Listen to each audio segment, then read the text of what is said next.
안녕하십니까. 이주영 법무사입니다. 과도한 채무와 이를 갚을 수 없는 상황에 놓인 채무자가 경제적인 어려움 등으로 결국 이혼을 하게 되는 사례가 점점 늘어나고 있습니다. 재산이 있다면 이혼하면서 재산 분할을 하는 것이 당연한데요. 파산 신청을 하는 채무자의 경우에 주의해야 할 사항이 있습니다.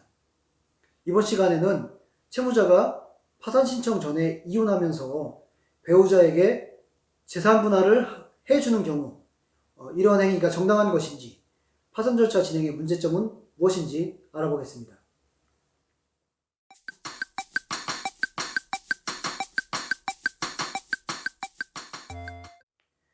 파산 상담을 하다 보면 이렇게 질문하는 경우가 많이 있습니다. 과도한 채무로 변제가 불가능한 상황이고 현재 별다른 수입도 없는 상태에서 파산 신청을 하려고 합니다. 그런데 배우자가 이혼을 요구해 와서 이혼하려고 준비 중에 있고 자신이 소유하고 있던 부동산을 재산분할 명목으로 배우자에게 주려고 하는데 이런 행위가 개인 파산 진행에 문제가 없는지 물어오는 사례가 있습니다.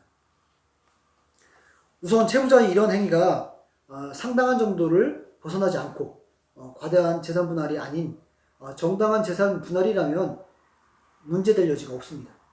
그러나 이혼하면서 재산을 분할하는 것이 일반적으로 보아서 상당하지 않고 과대하다. 파산을 하기 위해서 재산 분할하는 처분 행위가 있다라고 판단이 된다면 이는 부인권의 대상이 됩니다. 부인권의 대상이 되면 결과적으로 재산을 원상으로 회복해야 되는 상황이 되는 것입니다.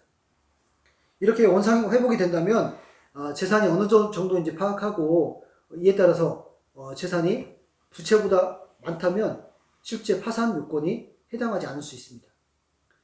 부인권이라는 것은 무엇일까요? 파산 선고 전에 채무자가 파산 채권자를 해하는 행위를 한 경우 이를 원상으로 회복시키는 절차를 부인권이라고 합니다. 이혼에 따른 재산 분할은 부부의 공동재산 청산, 분배 외에도 이혼 후에 상대방에 대한 부양적인 성격이 가미되어 있습니다. 채무자가 과도한 채무로 파산 신청 중에 있더라도 파산을 신청하기 전에 채무자 명의로 되어 있는 재산을 재산 분할로 배우자에게 증여할 수 있습니다. 채무자가 이미 채무 초과 상태에 있다거나 또는 어떤 재산을 분할한다면 채무자는 실제 아무것도 없는 상태인 무자력이 되죠. 그런데 이런 재산 분할 행위가 상당한 정도로 된다면 부인권 대상이 되지 않습니다.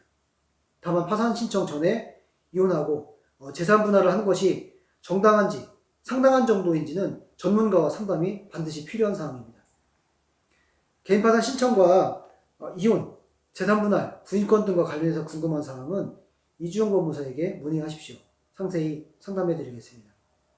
이상으로 채무자가 파산 신청 전에 이혼하면서 배우자에게 재산 분할을 해주는 경우에 이러한 행위가 정당한 것인지 부인권 대상이 되는지 여부에 관해서 알아보았습니다. 감사합니다.